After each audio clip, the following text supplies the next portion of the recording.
ছোট ভাই তুমি কেন দাড়ি কাটো বলতে পারো? বলতে পারো তুমি কেন দাড়ি কাটো? তুমি জানো না। Maybe you look nice, you think like that. তোমার একটা চিন্তা, জাস্ট তোমার একটা ধারণা। মেবি তুমি বৃদ্ধ দেখতে চাও না নিজেকে, দাঁড়িয়ে রাখলে বুড়া বুড়া মনে হয়। হয়তো তোমার মাথায় একটা ঢুকছে পোকা। Otherwise what else? আর কি মানে, আর কি হতে পারে এখানে?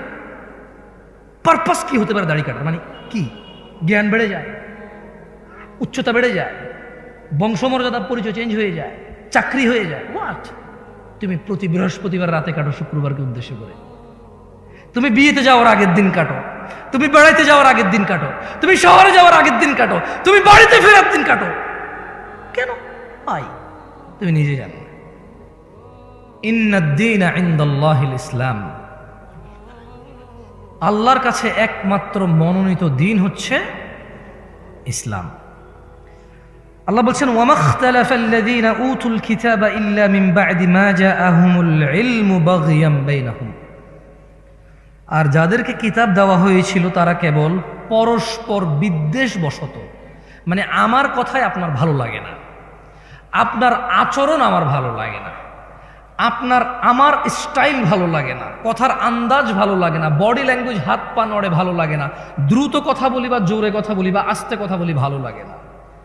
অথবা আপনি নিজেকে শুধু হানাফি মনে করেন বা শাফি মনে করেন, হাম্বালি বা মালিকি মনে করেন।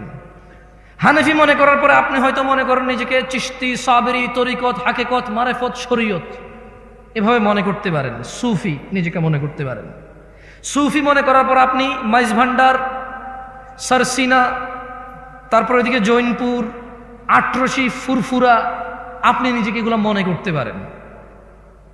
আপনাকে একটা কথা বলি, মনোযোগ দিয়ে শোনেন।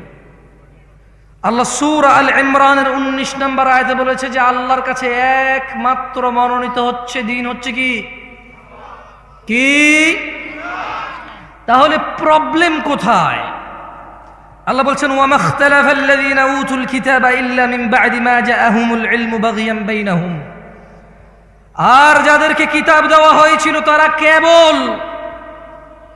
তারা শুধু নিজেদের বিদ্বেষ বশত, তাদের কাছে জ্ঞান আসার পরও তারা মতনৈক্য ঘটিয়েছিল।